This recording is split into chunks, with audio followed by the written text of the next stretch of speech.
You are 19 years old, standing in a recruitment hall on Avenue D in Brooklyn at 5:45 in the morning, holding a high school diploma, a driver's license, and a clean drug test, behind 217 other applicants who showed up before sunrise for the same 120 apprentice slots that Local 40 will fill this year.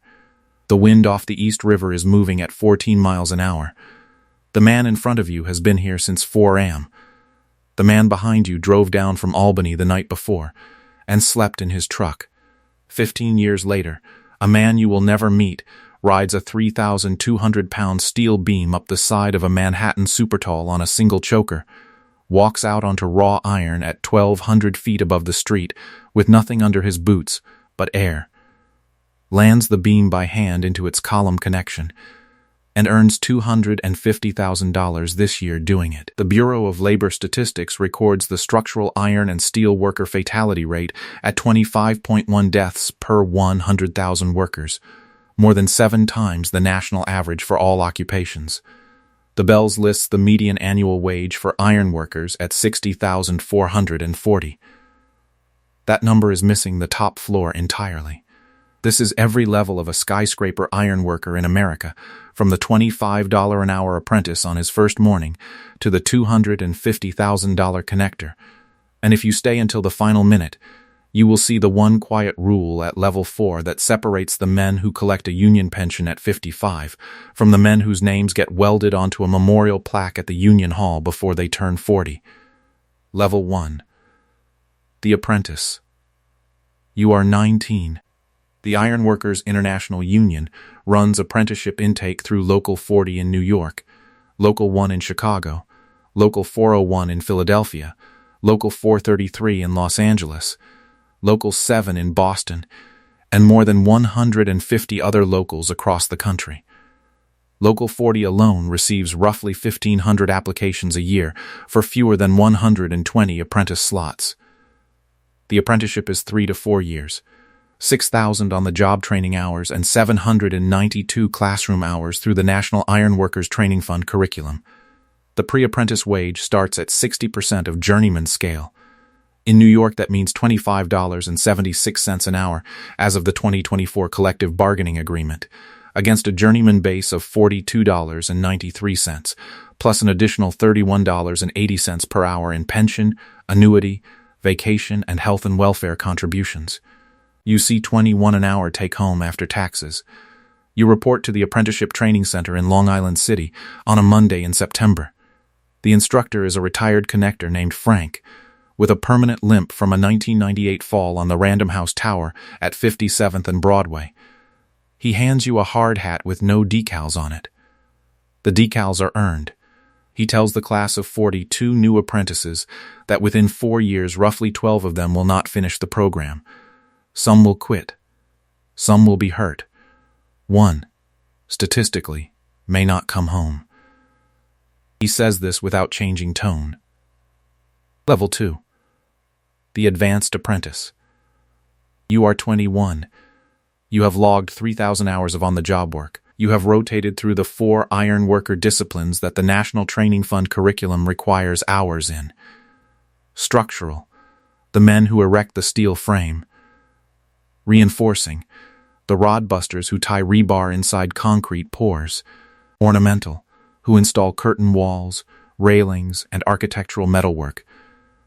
And rigging and machinery moving, who set the heavy equipment. You earned your OSHA 30 at $189. You sat your knicker rigging Level 1 and Level 2 certifications at approximately $600 combined. You passed the American Welding Society D1.1 structural welding endorsement at $445 for Oz members.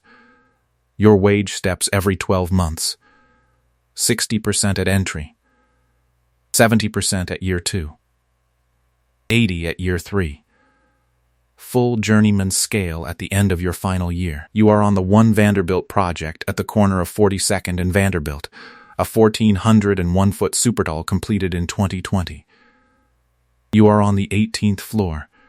The connector you bolt up behind is a 37-year-old named Lou, who moves across raw beam the way office workers walk down a hallway. He tells you the secret is to never look down at the city. You look at the steel. The steel is where your life is. Level 3. The Journeyman Raising Gang. You are 24. You pass the Journeyman card test at the Union Hall. You are now earning the full $42.93 hourly base rate in New York, which translates to roughly $74.73 per hour in total package compensation, including all benefit contributions. On a 40-hour week with the overtime common on compressed supertall schedules, your gross can clear $3,200. Annual gross for a journeyman working the full season with overtime averages between $140,000 and $170,000 in New York, Chicago, and the San Francisco Bay Area. The Raising Gang is the 4 to 6 man crew that erects the steel. You are the tagline man on the ground for the first month. Then you move up. The Raising Gang has 4 positions: the connector, who walks the beam and lands it; the bolter up, who follows behind and seats the high-strength bolts; the hooker on, who rigs the load on the ground; and the signalman, who runs the crane operator with hand signals or a radio. You become a bolter up. You install A325 and A490 structural bolts that torque to specifications between 250 and 800 foot-pounds depending on diameter. Your impact wrench weighs 19 pounds. You hold it over your head for 8 hours a day. Your shoulders are finished by 35. Every man in the trade knows this. Every man does it anyway. Level 4. The connector. You are 31. You have been promoted to the connector position, the most prestigious and most physically dangerous job in the structural local. You are the man who rides the load up, walks out onto raw steel, and lands the beam by hand into its column connection, while a crane operator named Joey, 1,200 feet below you in a Manitowoc crawler crane, holds the load steady within an inch. You wear a full-body harness with a 6-foot shock-absorbing lanyard.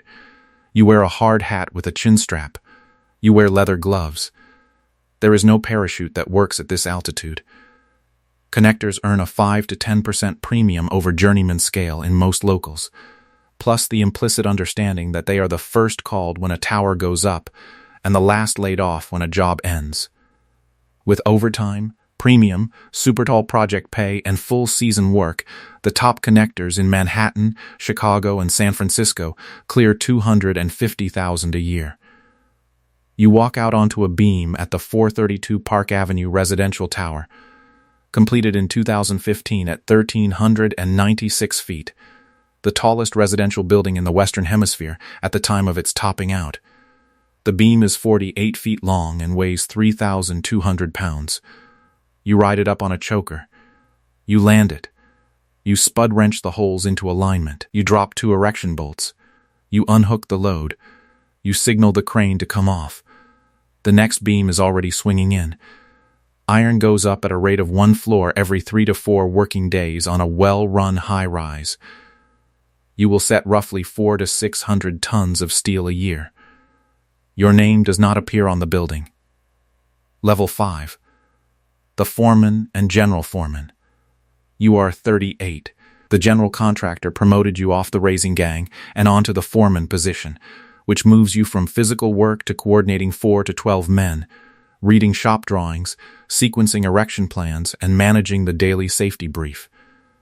Foreman pay in Local 40 runs roughly $10 an hour above journeyman scale, putting you near $53 hourly base, with general foreman adding another 7 to 12 on top. Your annual gross with overtime clears $190,000 in a good year. You stop walking iron, which is the quiet rule the older men have been waiting for you to learn. The connectors who become foremen at 35 live to collect their pension at 55. The connectors who keep walking iron into their 40s are the ones whose photographs end up framed at the Local 40 Hall on West 15th Street. You take the promotion. Your knees thank you. Your pride does not. You spend the next decade on supertalls, the 1,776-foot One World Trade Center, the 1,550-foot Central Park Tower, the Hudson Yards platform decking, the Penn Station expansion, You manage gangs on each of them. Level 6. The retired union member. You are 57. You hung up the harness 2 years ago. You collect a monthly pension check from the Ironworkers' Local 40 pension fund that, combined with annuity withdrawals, comes to roughly $8,700 a month after tax. The house in Bayside is paid off. The cabin in the Catskills is paid off. You attend the union retiree breakfast on the first Wednesday of every month at a diner on Northern Boulevard. You bury 2 brothers a year on average, sometimes from old falls that caught up, sometimes from hearts that gave out at 61 because 40 years of cold mornings and impact wrench vibration have a cost the actuaries already know about. The new apprentices come sometimes. They are 19. They eat scrambled eggs and listen to you tell the same story about Lou on the one Vanderbilt job. You drive home to a quiet house. The skyline you helped build is still standing across the East River. Your name is not on any of it. It does not need to be. You know which beams you set. The steel knows. That is enough.